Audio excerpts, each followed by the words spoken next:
বিশেষ করে ভিডিওটা বিদ্যুতের গতিতে শেয়ার করবেন, প্রবাসীর ভাইদের কাছে পৌঁছে দিবেন ভিডিওটা।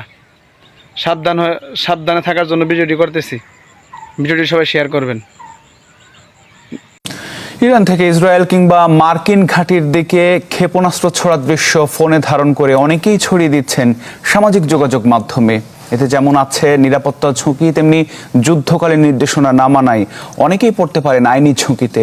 গুজব ছড়ানোর দায়ী এরই মধ্যে দুবাই ও আবুধাবিতে জিজ্ঞাসাবাদে নেওয়া হয়েছে বেশ কয়েকজনকে, আর কুয়েতে গ্রেপ্তার হয়েছেন একজন।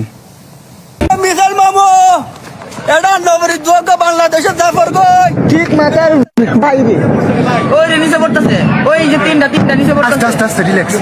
খোলা আকাশের নিচে দাঁড়িয়ে মোবাইল ফোনে ক্ষেপণাস্ত্র হামলার দৃশ্য ধারণ করছেন জর্ডান, লেবানন, দুবাই সহ মধ্যপ্রাচ্যে থাকা অনেক প্রবাসী।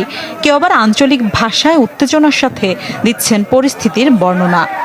এমন বেশ কিছু হাস্যরসের ভিডিও ব্যাপকভাবে ছড়িয়ে পড়েছে সামাজিক যোগাযোগ মাধ্যমে।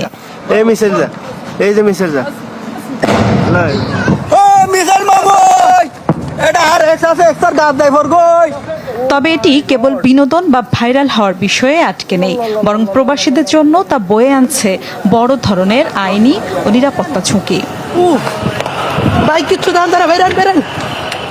এরই মধ্যে সামাজিক যোগাযোগ মাধ্যমে আতঙ্ক বা উস্কানিমূলক পোস্ট শেয়ারকারীদের বিরুদ্ধে কঠোর ব্যবস্থার হুঁশিয়ারি দিয়েছে আরব আমিরাত সহ উপসাগরীয় কয়েক দেশ। কুয়েতে গ্রেপ্তার হয়েছেন বেশ কয়েকজন। দুবাই ও আবুধাবিতে বেশ কয়েকজনকে আনা হয়েছে জিজ্ঞাসাবাদের আওতায়। বিশেষ করে বিমানবন্দর বা স্পর্শকাতর স্থাপনার আশেপাশে ভিডিও করা ব্যক্তিদের বিরুদ্ধে জিরো টলারেন্স নীতি গ্রহণ করেছে স্থানীয় পুলিশ। এমন অবস্থায় প্রবাসীদের বিশেষ সতর্কতার আহ্বান জানাচ্ছে দূতাবাসগুলো।